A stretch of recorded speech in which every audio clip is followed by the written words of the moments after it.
show that of all line segments drawn from a given point not on it, the perpendicular line segment is the shortest.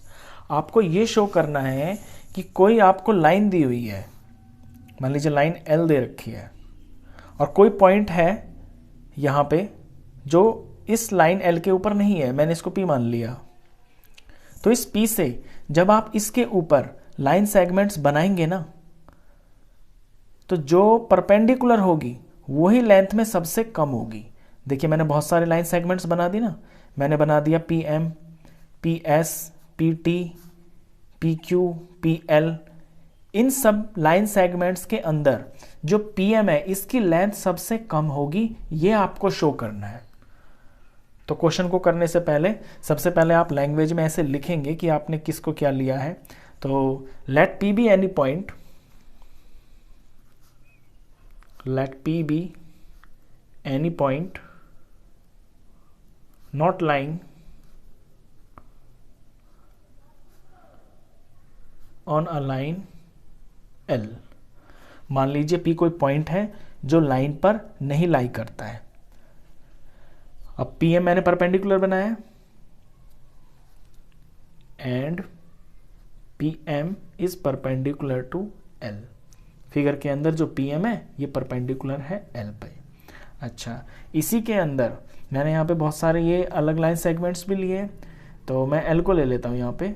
मान लीजिए कि जो L है is any point other than M on L। Now L is any point other than M lying on L। Line L लिख सकते हैं, ये L जो है लाइन का नाम है। तो अब जब देखेंगे आप तो PM और L इसको देखें, ये आपका एक राइट ट्रायंगल बन गया। राइट ट्रायंगल की इसके अंदर प्रॉपर्टी लगाएंगे। राइट ट्रायंगल में क्या होता है कि ये परपेंडिकुलर है, ये तो 90 डिग्री हो गया। राइट ट्रायंगल में जो 90 डिग्री हो जाता है उससे जो बाकी के जो दो एंगल्स हैं वो आपके 90 से कम ही होते हैं। तो यहां इस तरह से लिखेंगे, in triangle PMN angle M तो आपका 90 हो जाएगा। रीजन क्यों लिखेंगे? रीजन ये है because PM is perpendicular to L। Perpendicular 90 degree का होता है। अब इस L को लेंगे, ये जो L है इस लाइन के ऊपर ये आपका 90 से कम होगा। लिखेंगे angle L is less than 90 degree. क्यों होगा? इसका बेसिक सा रीजन है क्योंकि आपके तीन एंगल हैं, किसी भी ट्रायंगल में आपके तीन एंगल होते हैं, तीनों के तीनों मिलके 180 के होते हैं। अब जिसमें से एक अगर आपको 90 पता चल गया तो बाकी के जो ये जो दो हैं ये 90 के होंगे, ये मिलके 90 के होंगे, P और L मिलके आपके 90 के होंगे। और इनमें से कोई भी एंगल आपका 0 डिग्री नहीं हो सकता, कुछ तो वैल्यू जरूर होगी। तो दोनों के दोनों एंगल जो है ना आपके 90 से कम ही होंगे। तो इस वजह से एंगल L जो है ये आपका 90 से कम ही आएगा ऑब्वियसली। रीजन लिखना आपको पड़ेगा इसके अंदर। क्यों? बिकॉज एंगल M तो है आपका 90 डिग्री, फिर आपका एंगल P और एंगल L ये होंगे आपके 90 डिग्री। तो इस वजह से आपका जो एंगल L है वो तो 90 से कम ही आएगा। ये ब्रैकेट में रीजन आपको जरूर लिखना है। चलिए, अब आपको M और L की वैल्यू मिल गई। यहां से हमें यह पता चला कि जो एंगल L है ना आपका, ये छोटा है एंगल M से। छोटा इसलिए क्योंकि ये 90 से कम है इसकी वैल्यू और एंगल M की वैल्यू आपकी 90 के बराबर है। अब ये छोटे हमें पता चल गए। अब इसके अंदर हम लगाएंगे अपना इनइक्वालिटी वाला रूल कि बड़े एंगल के सामने की साइड बड़ी होती है और छोटे एंगल के सामने की साइड जो है आपकी छोटी होती है। तो एंगल L के सामने जो साइड है आपके ट्रायंगल में वो है PM। ये छोटी होगी जो एंगल M के सामने आपकी साइड है।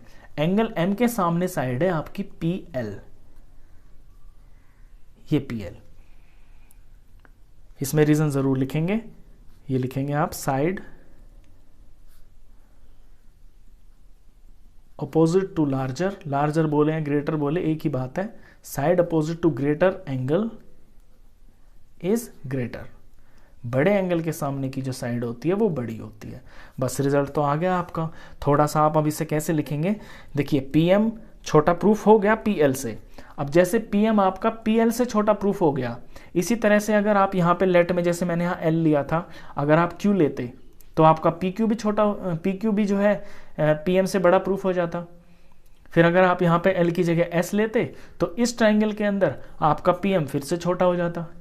या पीटी लेते, टी पॉइंट को लेते तो पीएम फिर से इस ट्राइंगल के अंदर आपका छोटा हो जाता। तो कोई भी पॉइंट आप लाइन के ऊपर लेंगे और फिर लाइन सेगमेंट बनाएंगे, उनमें जो परपेंडिकुलर होता है वही आपका हमेशा छोटा आएगा। फाइनली रिजल्ट आप ऐसे लिखेंगे, देयरफॉर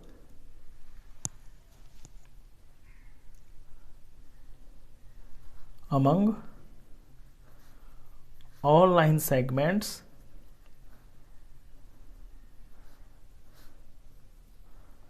from PL